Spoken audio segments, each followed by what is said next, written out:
Estimadas y estimados, bienvenidos. Este webinar ofrece la oportunidad de aprender y conversar sobre el abuso sexual infantil en Chile y el extranjero. Soy Estefanía Milla Moreno y hoy les acompañaré desde la moderación y los controles de este webinar. En este momento les hablamos desde Santiago de Chile. Hoy contamos con un destacado panel y junto a ellos agradecemos a todos nuestros auditores online y los invitamos a participar activamente del webinar a través del chat, en el que podrán presentar sus preguntas. La grabación de este webinar quedará en el Facebook de la Fundación para la Confianza y será luego editado y subido a una plataforma de YouTube para que puedan consultarlo a voluntad.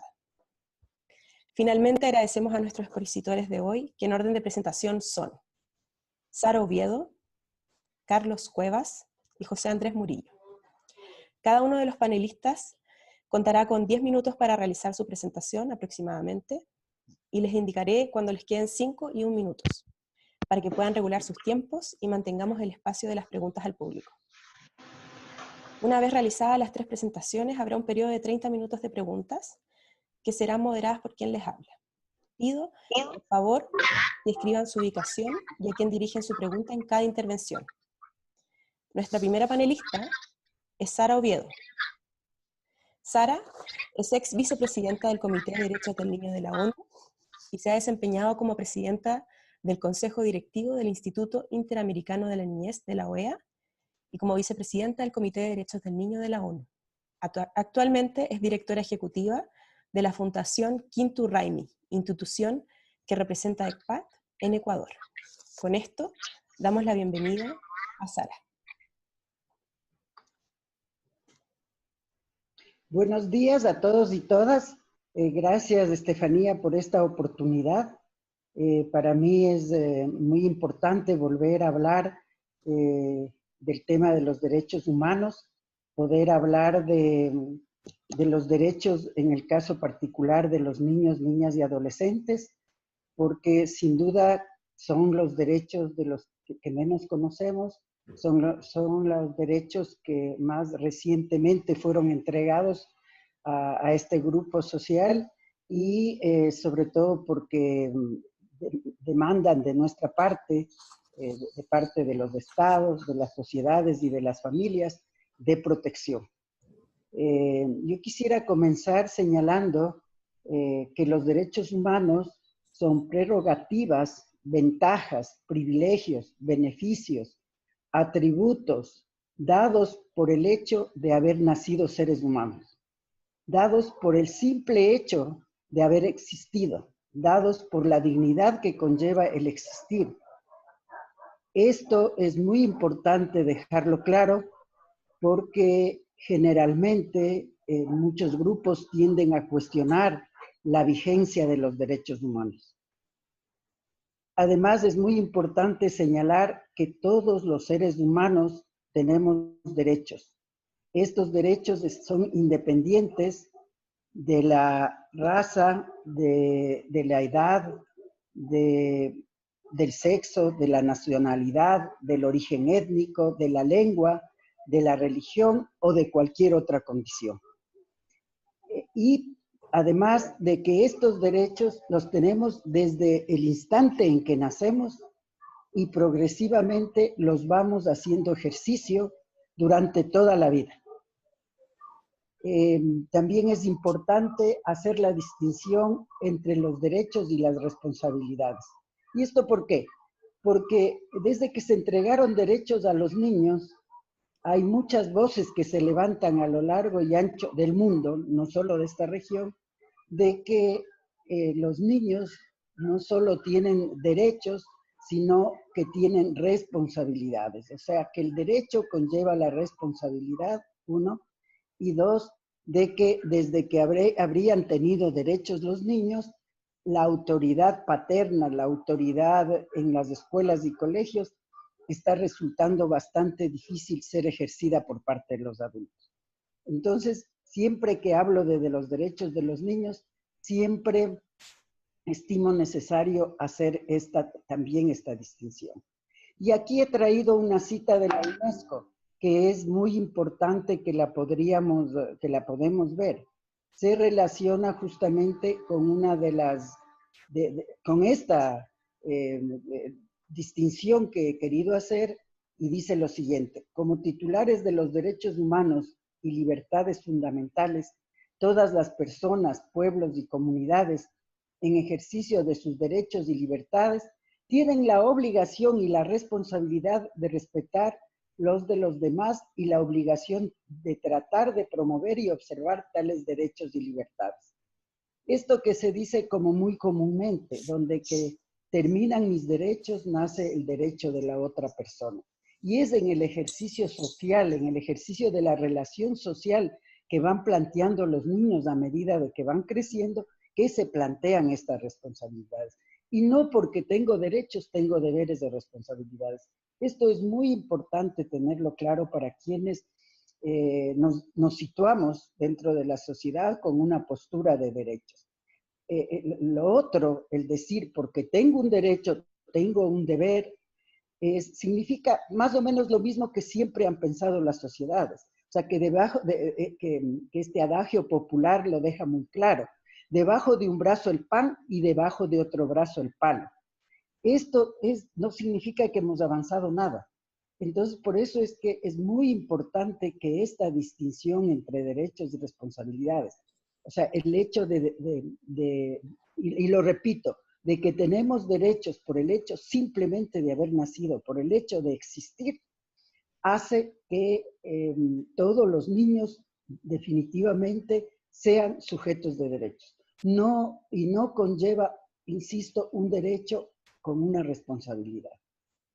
Luego otra cosa, ya pasando más particularmente a los derechos de los niños, que es en ese contorno, en ese encuadre en el que tenemos que seguir hablando.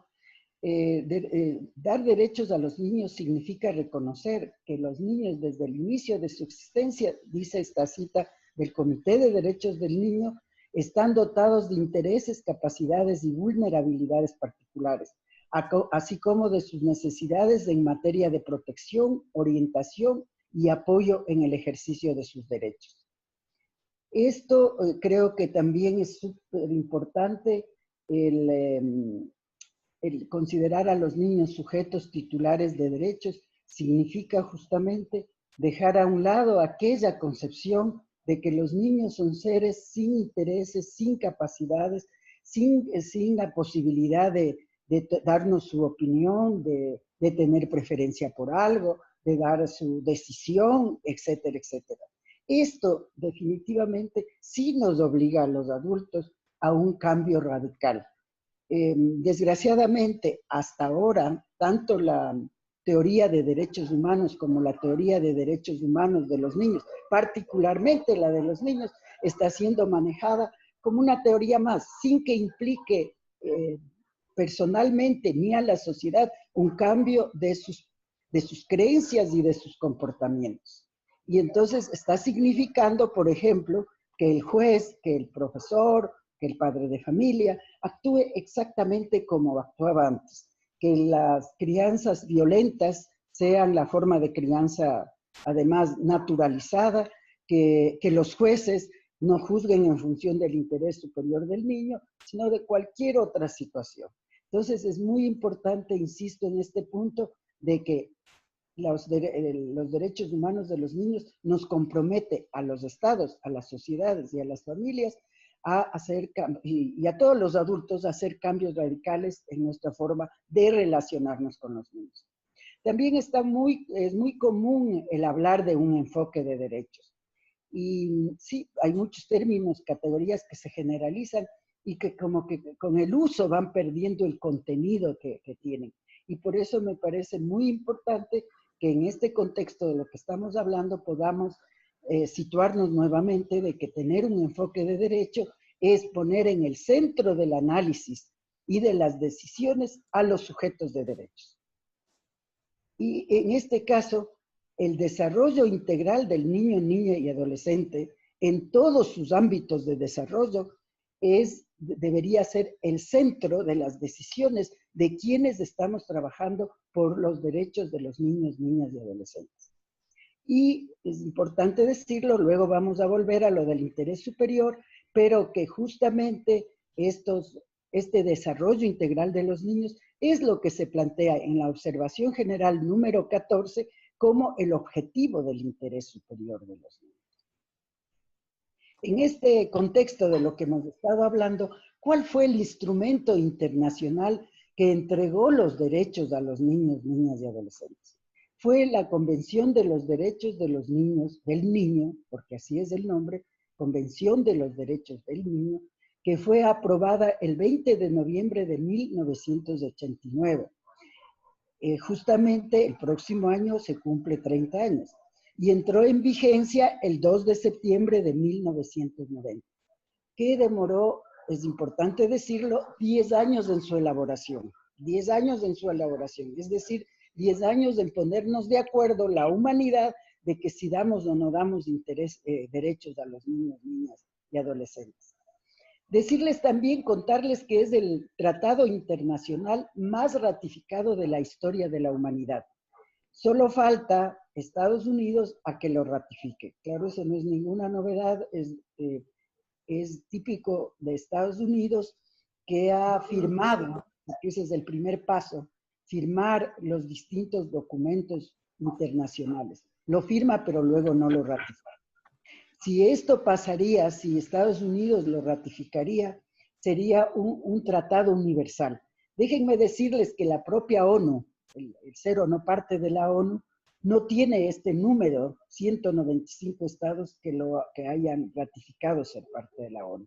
Así es que esto es muy importante, aunque también es un planteamiento un poco fuerte, rimbombante, pero no significa que en los hechos haya cambiado en mucho la realidad de los niños, desgraciadamente.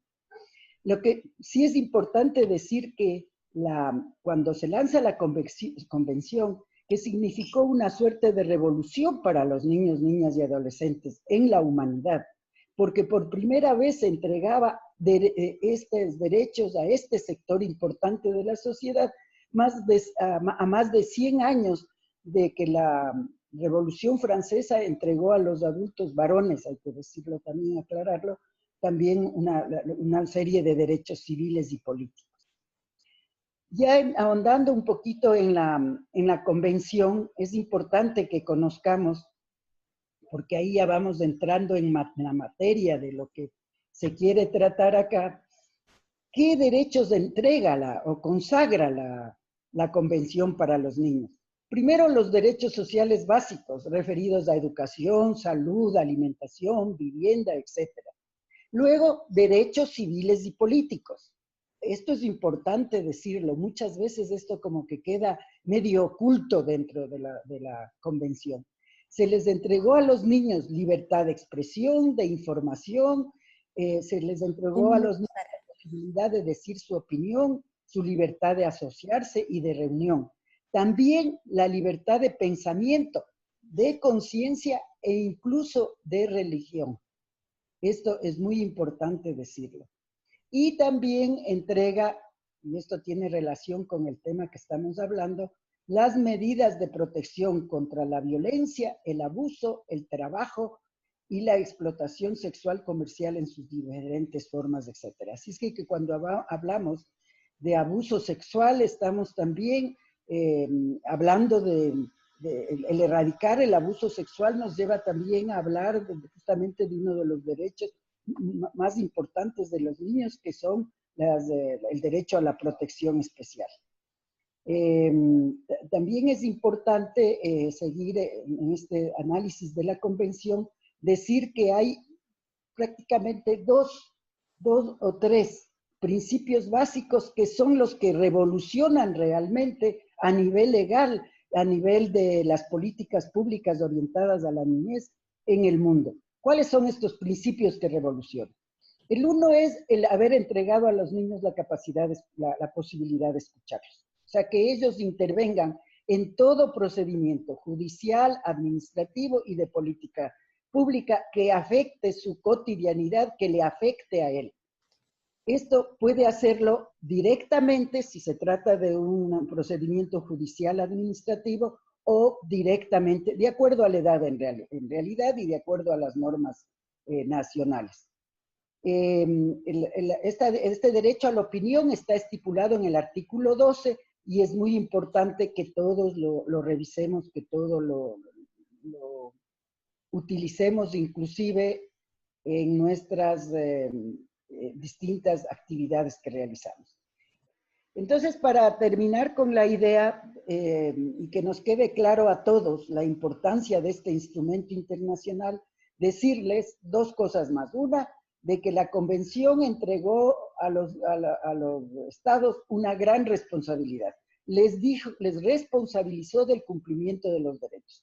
Y para eso estableció una serie de mecanismos.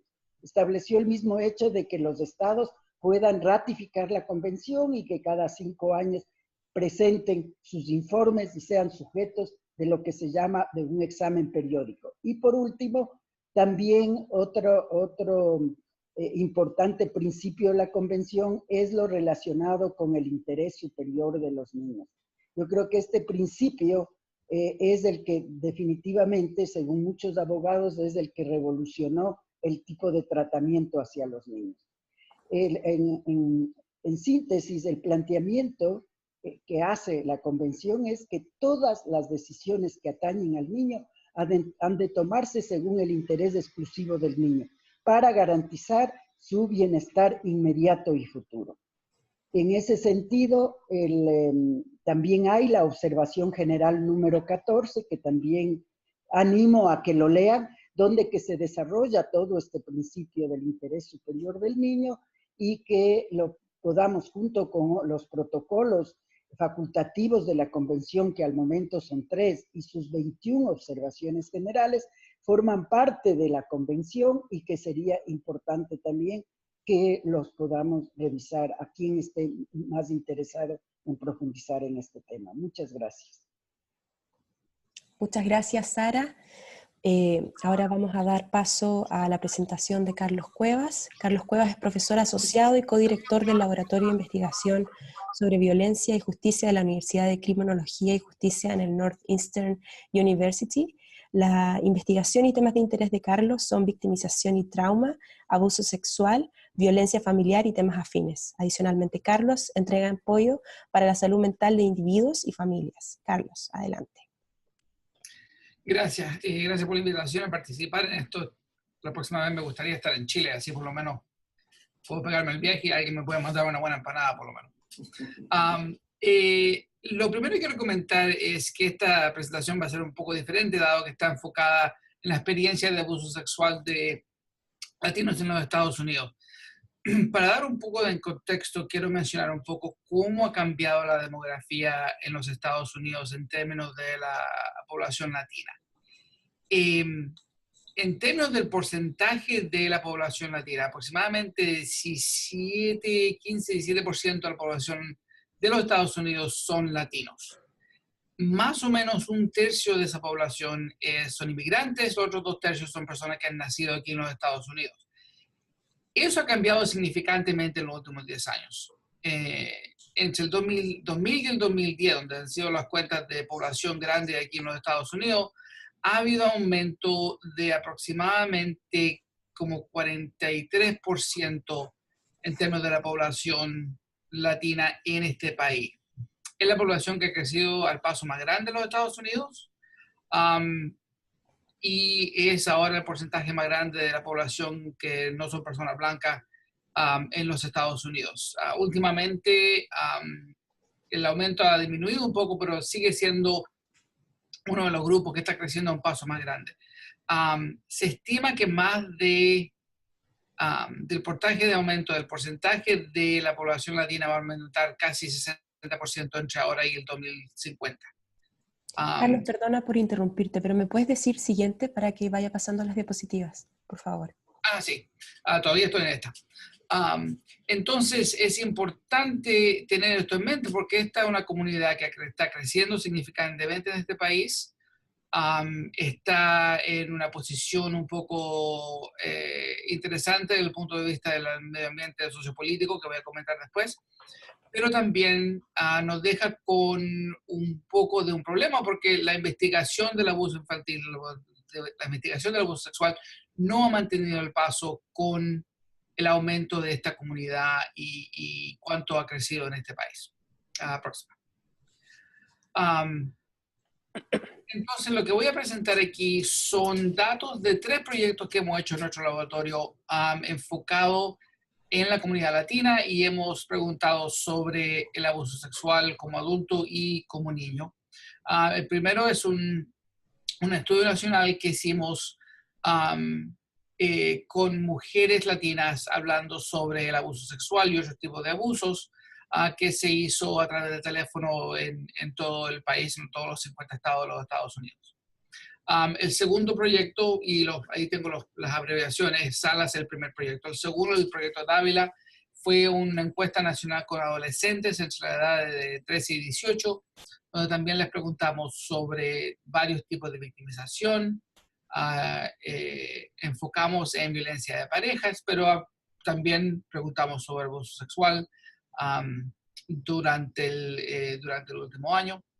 Y el tercer proyecto que estamos presentemente en la mitad de hacerlo, y algunos de los números que estoy presentando los calculé para esta presentación, es una encuesta de experiencias negativas dentro de la comunidad latina en 3 ciudades a los Estados Unidos, aquí en Boston, en Houston y en San Diego. El enfoque aquí ha sido victimización por odio, racismo, pero también preguntamos sobre victimización, incluyendo victimización sexual.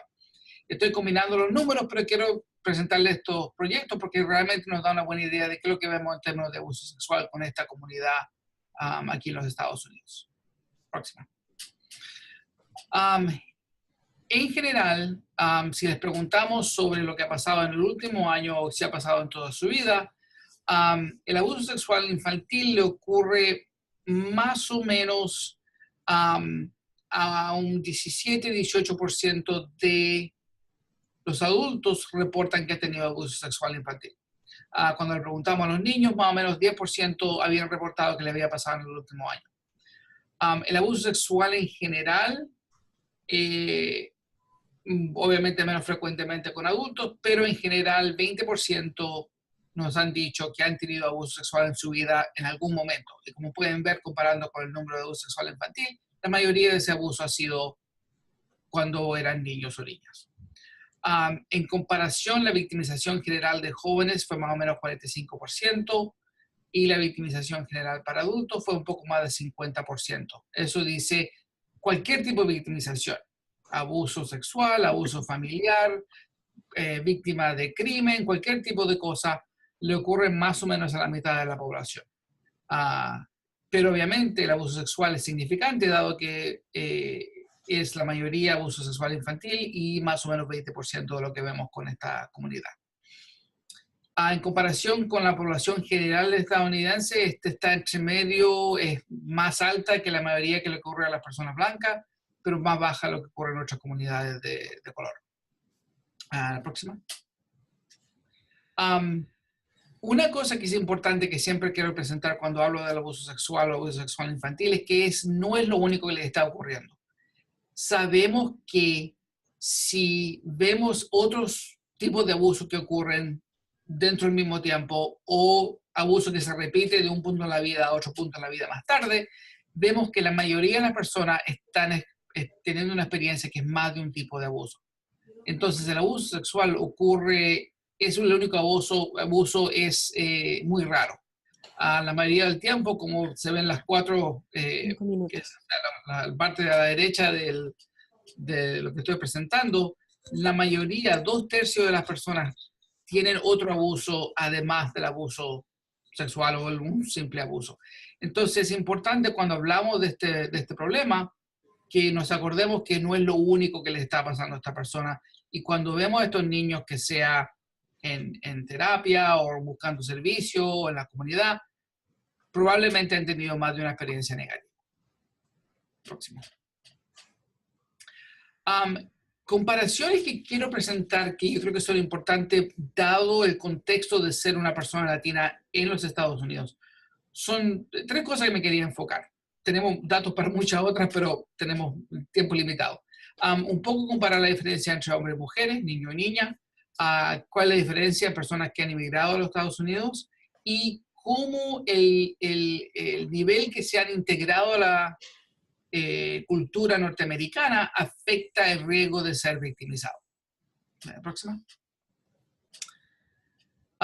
Primero, en general, y esto lo vemos en todos los resultados casi que se ven, es que el abuso sexual infantil, el abuso sexual en general, le ocurre más frecuentemente a las niñas que a los niños. Eso también es consistente aquí en la comunidad latina en los Estados Unidos. Y en cierto aspecto, vemos que la diferencia tiende a ser un poco más grande que lo que vemos en comparación a otros grupos. Muchas de estas cosas voy a comentar después, no sé cuánto es, qué es lo que está pasando y qué es lo que están reportando, pero esto es consistente con lo que vemos en otros estudios, otras investigaciones del abuso sexual. La próxima. Ahora, esto es una cosa que realmente es lo que empieza a ver, se pone interesante y yo creo que nos da muchas preguntas en términos de qué es lo que entendemos sobre la experiencia de ser un inmigrante en los Estados Unidos. En general, fuera del estudio que hicimos con adolescentes, que está a la izquierda, los otros estudios no hemos visto que el abuso sexual es más frecuente en personas que han nacido en los Estados Unidos.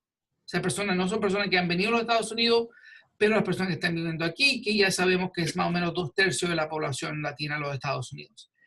Hay varias teorías por cuál pensamos que esto está pasando, pero esto lo vemos con el abuso sexual, lo vemos con otros tipos de abuso, y generalmente también lo vemos con otros tipos de experiencias negativas. Entonces, estudios que han enfocado en salud, estudios que se han enfocado en la salud mental, todos ven que la población inmigrante tiene mejor experiencia. ¿El próximo? La otra es a qué nivel están integrados a la comunidad norteamericana. En general, lo más a la derecha que va aquí, lo más que están integrados, eso aumenta el riesgo de abuso sexual, aumenta el riesgo de todas estas otras cosas que he comentado, otros tipos de abusos, otros tipos de experiencias negativas. La integración, el aumento de integración tiende a ser asociado con un riesgo de ser abusado o otros problemas de salud o problemas personales. Próxima. En general, esos son los puntos más importantes. Por alguna razón, ser un inmigrante, estar más integrado en la comunidad, impacta el riesgo de ser abusado. Y lo que sospechamos son una o dos cosas. Una es que algo tiene que ver con estar más integrado en este país, que lo pone a un niño o una niña a un riesgo más alto de ser abusado, de ser victimizado en general. Preguntas sobre si eso tiene que ver con racismo, si tiene que ver con el estatus de la persona dentro de esta cultura, puede ser lo que en parte implica. También lo que nos sospechamos es que quizá en parte las personas que no son inmigrantes, las personas que están más aculturadas, van a estar más dispuestas a compartir cuando les preguntemos si esto ha pasado o no. Y no estamos seguros si es uno, lo otro, o las dos cosas. Pero nos da una pregunta bien interesante en términos de prevención y en términos de cómo intervenir en esta comunidad. Próxima. Y yo creo que una cosa que es tremendamente importante, que también sabemos de estos datos que no he presentado, pero quiero mencionar, realmente el reporte de este abuso es tremendamente bajo.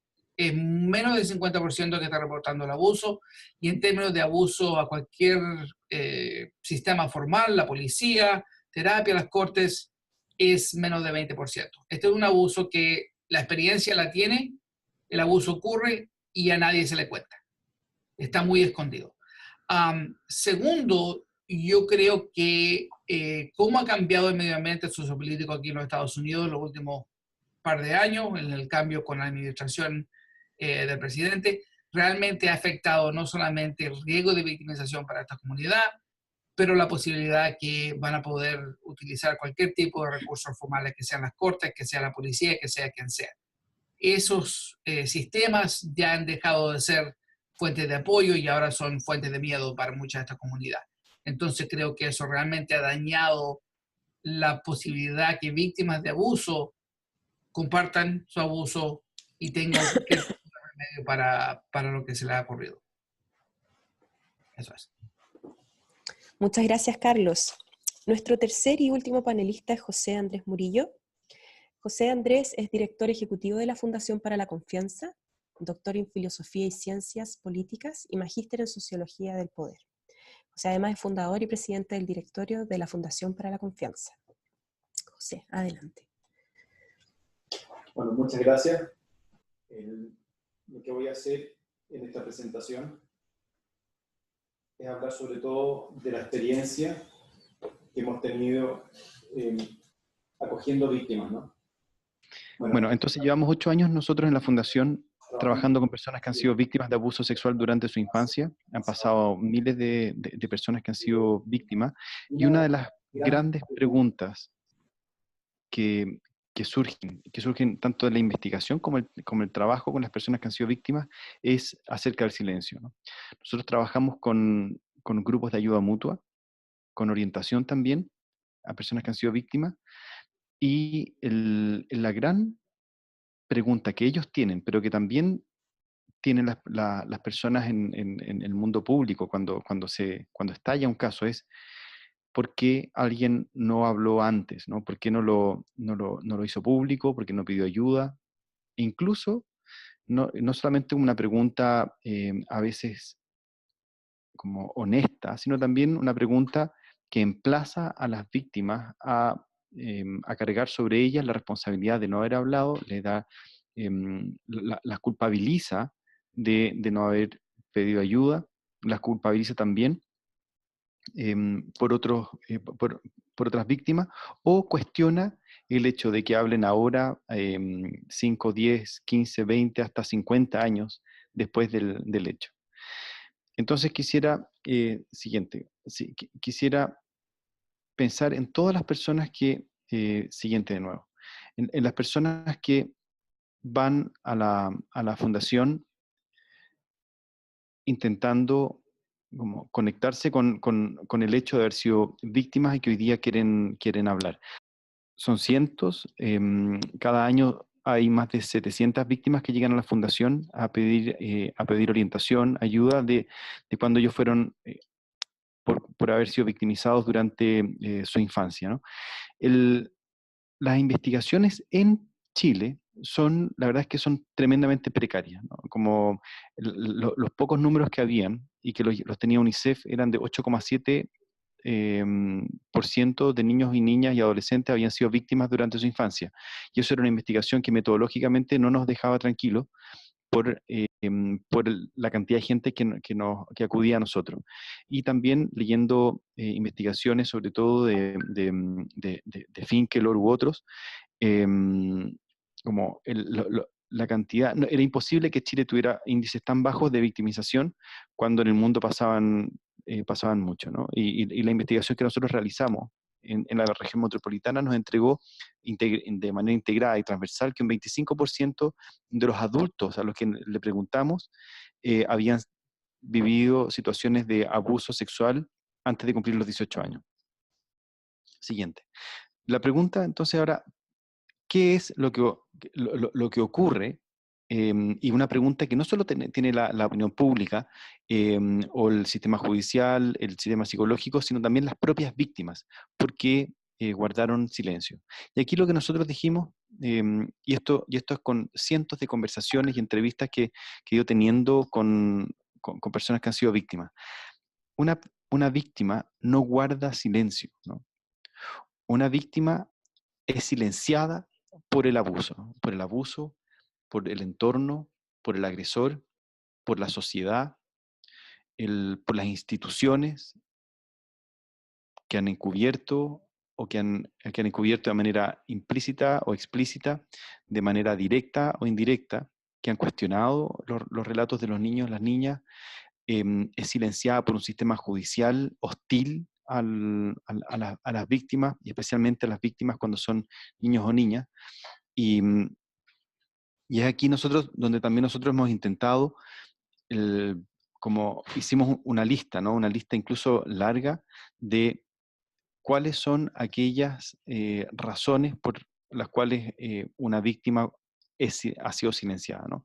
Y hablamos de el miedo, y en realidad podríamos escribir un libro junto con las víctimas, ¿no? Y aquí es importante, porque cada una de las razones de guardar silencio, pasemos a la siguiente, cada una de las razones de guardar silencio es, es una necesidad de transformar como nuestra manera de tratar con personas que han sido víctimas para que ellos sí puedan hacerlo. Entonces, como probablemente lo que puedan hablar. Entonces, lo que está detrás em, como de esta llamada de atención es que en lugar de preguntarnos nosotros, ¿por qué una víctima guarda silencio?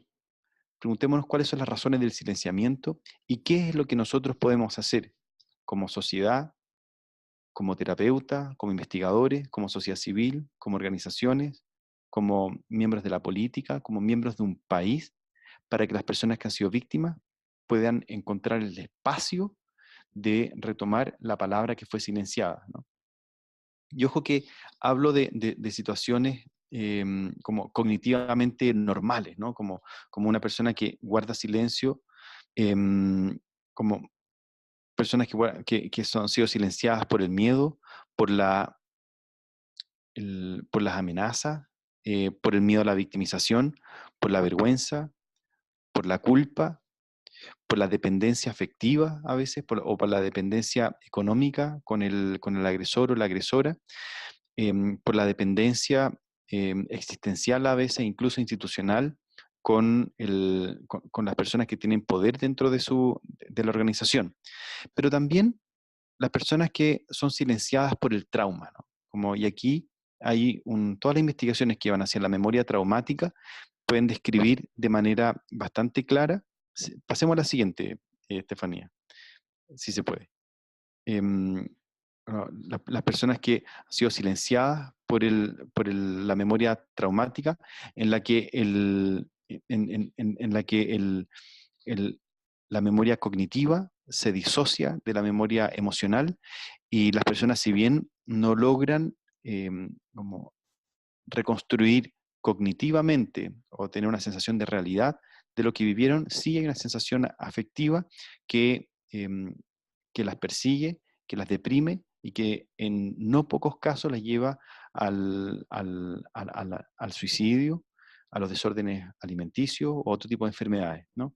Entonces, la pregunta va a ser, y aquí nosotros hemos ido tratando de casi como el hilo de Ariadna, como buscar cómo nosotros podemos lanzar estos hilos de Ariadna para acompañar a las víctimas a salir del laberinto de la traumatización, sabiendo que el momento de salir es tremendamente estresante, angustioso para las víctimas, y cómo a la salida debiéramos estar nosotros como organización, como sociedad, esperando, acompañando, y en todos los niveles, ¿no? Desde terapéutico hasta judicial. Hoy día en nuestro país estamos prontos a tener una ley que, que elimina los tiempos de prescripción para el abuso sexual infantil, justamente por estos procesos de silenciamiento traumático, traumatizante, que hemos visto en cada una de estas etapas, ¿no? Pasemos a la siguiente.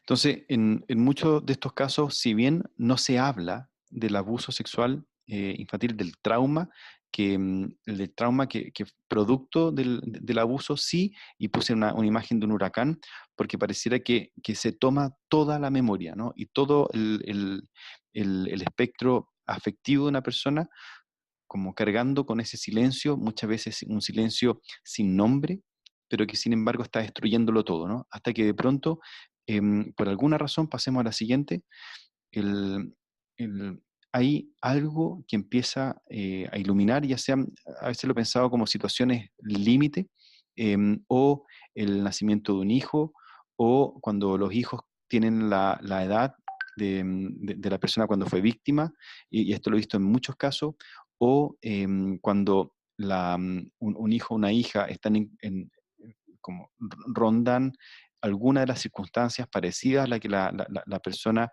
tenía cuando fue víctima, o cuando hay algún estrés, ¿no? Un estrés parecido, cuando la persona está sometida a algún estrés, incluso una película, ¿no? Hemos visto casos de una persona cuando ve una película y en la película hay una victimización, y en ese momento como que las dos memorias, ¿no? La memoria afectiva y la memoria cognitiva hacen un encuentro, y ese encuentro provoca todo un desencadenamiento de sensaciones para unir lo afectivo con lo cognitivo, o la memoria, la corteza con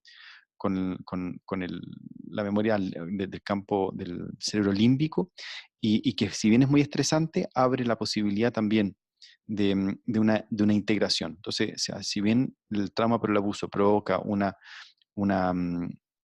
como una fragmentación del yo desde personalidad múltiple y aquí estoy hablando de la memoria traumática específicamente, como un problema científico incluso, una disociación o personalidad múltiple, la integración abre la posibilidad de una integración incluso del yo, a pesar de que sigue siendo traumática. Pasemos a la siguiente.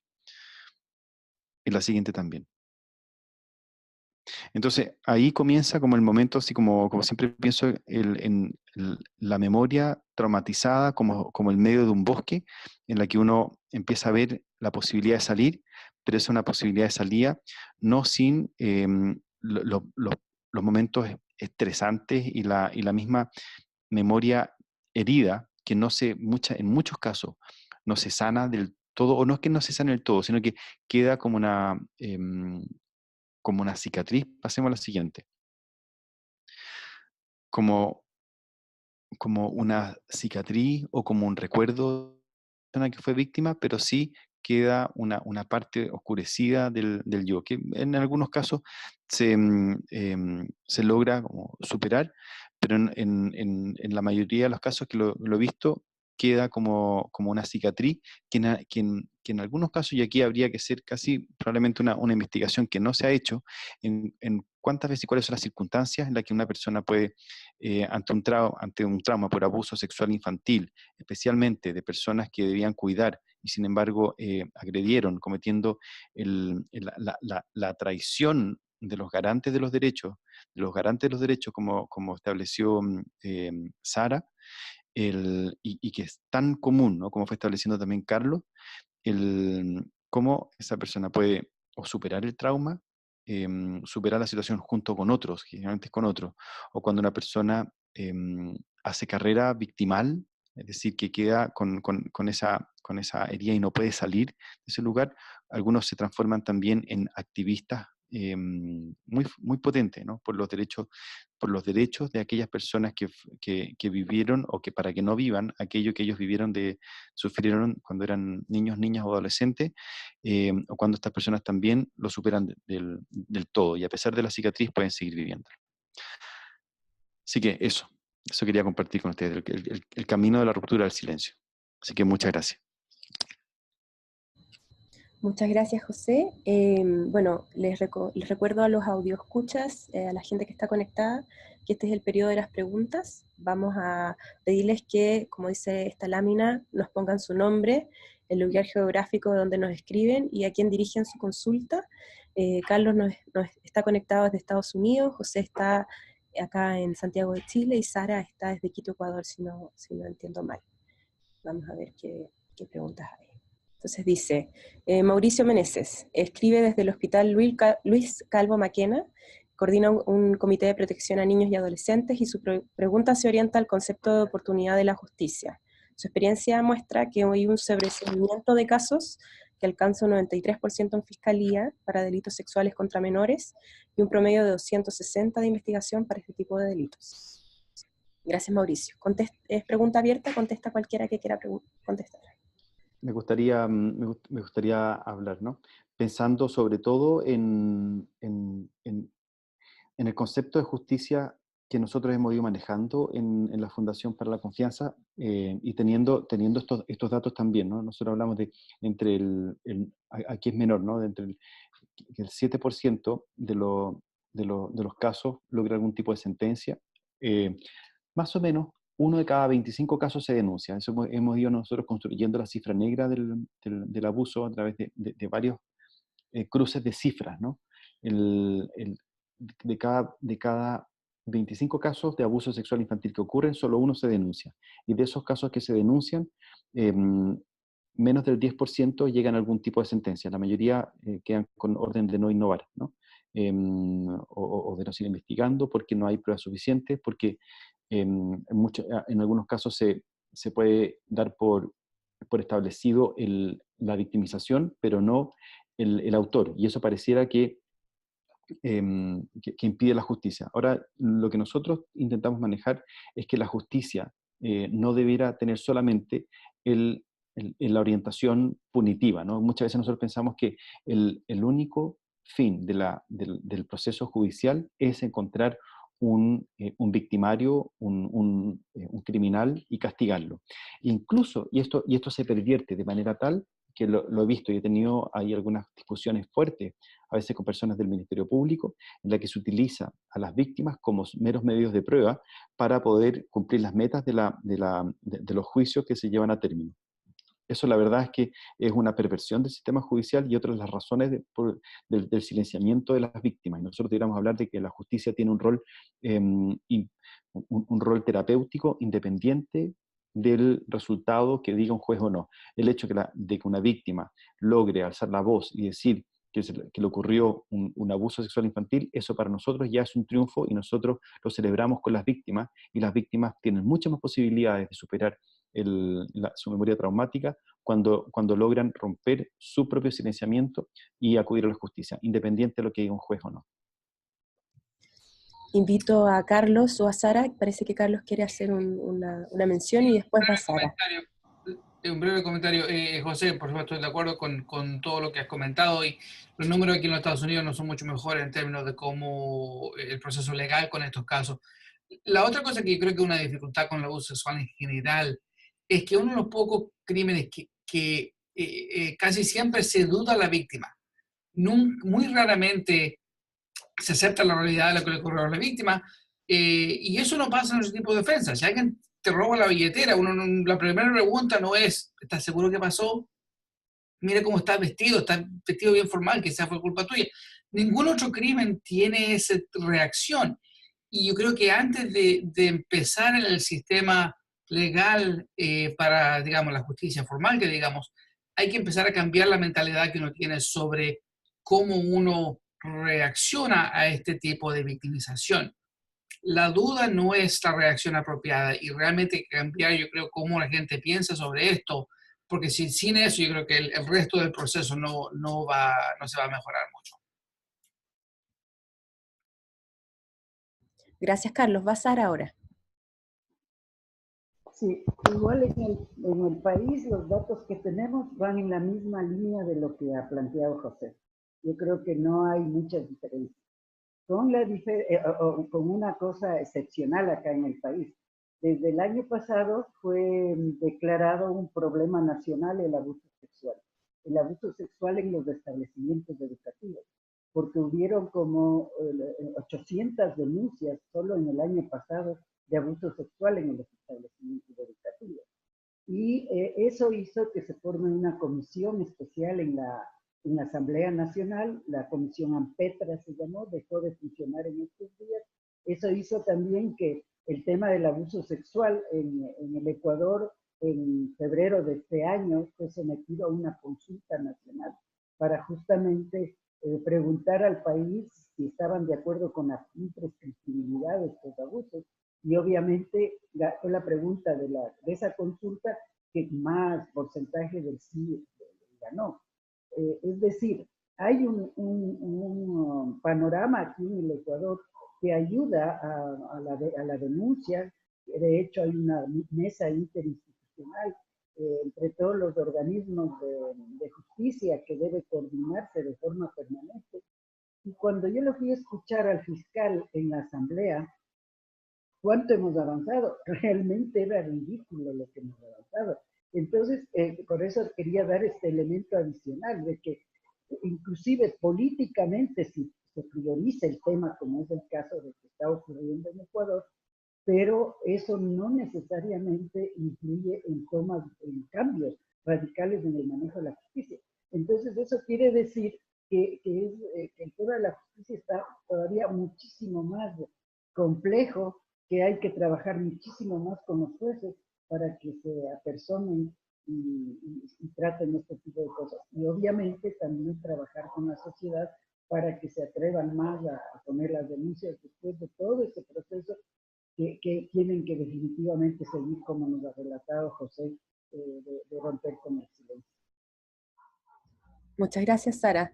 Yanela Escárate nos pregunta, dice que trabaja en un voluntariado con migrantes en Chile y que le gustaría saber si José tiene información de la relación entre el ser niño o niña migrante en Chile y cómo esto afecta a los abusos sexuales.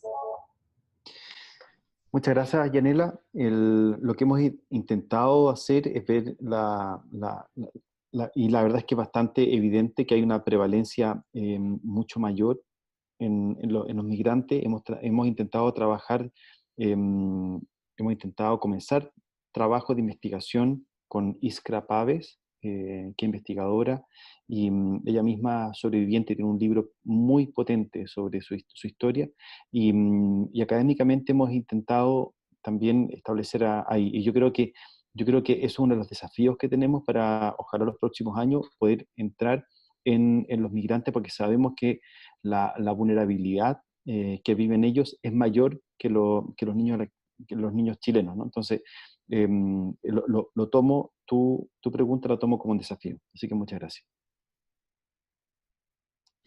Muchas gracias, José. Vivian Caballero, y esta pregunta es abierta, pregunta cuál es el... Bueno, aprovecho que tengo el micrófono abierto, pero es muy complejo porque en el 90-95% de los casos de abuso que llegan a la fundación son cometidos por alguien del círculo amplio, ¿no? Como de las personas, pero entre un 18, dependiendo del año, porque tenemos muchos datos con eso, pero entre el 18 y el 22% de los casos son cometidos por el progenitor, ¿no? Entonces eso hace bastante complejo cuál es el rol de los padres, el rol de protección, ¿no? Y eso la verdad es que nosotros lo tenemos como una pregunta abierta, y no solamente el rol de los padres, porque uno puede pensar, ojalá que el rol de los padres no se reduzca solamente a intentar que los niños no sean víctimas desde que ellos son los encargados de prevenirlo, sino que nosotros debiéramos como establecer, crear redes de tal manera que los niños puedan acudir a un adulto de confianza, ya sea familiar o no de la familia, para pedir ayuda en caso de contar con un abuso, de cometerse algún abuso. Que no sea solamente la desconfianza hacia las personas, hacia las redes, sino también una confianza, nosotros le llamamos confianza lúcida, una confianza comprometida, una confianza que se va trabajando y que puede también ayudar a los niños y niñas a ver a quién pueden acudir en caso de abuso, porque la verdad es que nos encontramos con la paradoja absoluta de que los niños de que los padres son los encargados de proteger, pero sin embargo en el 20% de los casos más o menos, aquí uno de los padres es el que comete el abuso y por lo tanto traiciona ese deber de cuidado. Dejo abierta la pregunta y agrego que Vivian nos está cuestionando desde Temuco, Chile. Gracias, Vivian, por tu pregunta. ¿Podría yo también decir algo, Sara, por favor. Estefanía, sí. Aquí se ha formado también una red especial de ONGs que están trabajando por el tema del incesto, y que es la figura legal que tiene relación con esto que estamos hablando. Y ellas plantean justamente que bueno, que el abuso sexual en la familia tiene el índice más alto definitivamente acá en Ecuador, y que por parte de los padres lo que reciben es justamente la idea de que no denuncien. O sea, se vuelve un problema familiar muy grave, y generalmente se pide a los hijos que no denuncien, que la familia se va a terminar, y entonces creo que definitivamente es el problema más complicado. Entonces, en esas condiciones, en función de la pregunta que hicieron, realmente resulta muy complejo. En el caso del abuso sexual en los establecimientos educativos, que es lo que yo comentaba que se había trabajado mucho acá en el país, los padres han formado una asociación y están trabajando fuerte para que el asunto se clarifique. pero todos sabemos que realmente no acuden mucho a los padres y que cuando acuden encuentran muchos problemas.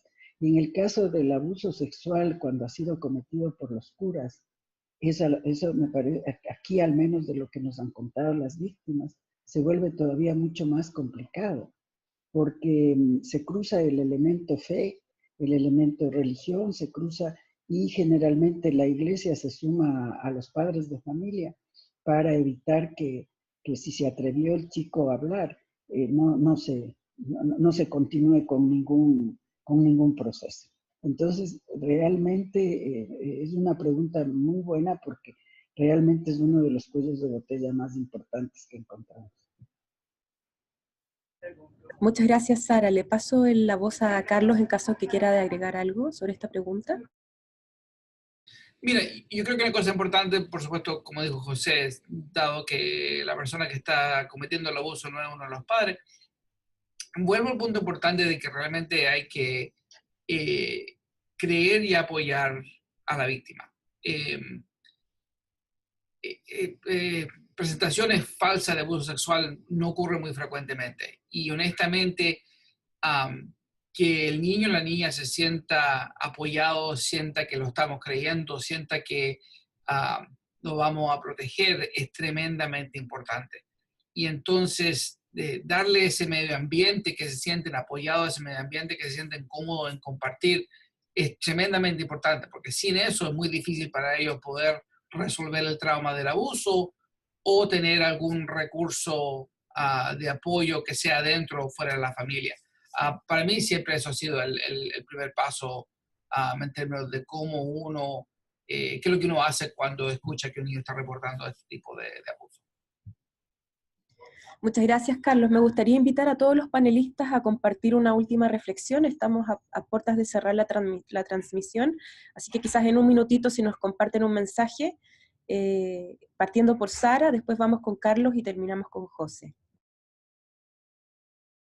Y yo quisiera insistir en algo que dije en mi intervención. Yo creo que muchos de los que nos están escuchando son funcionarios de distinto tipo que están en relación con el deber del Estado o de la sociedad civil de garantizar derechos. Y decirles que es muy importante el compromiso humano que ellos puedan tener con esto.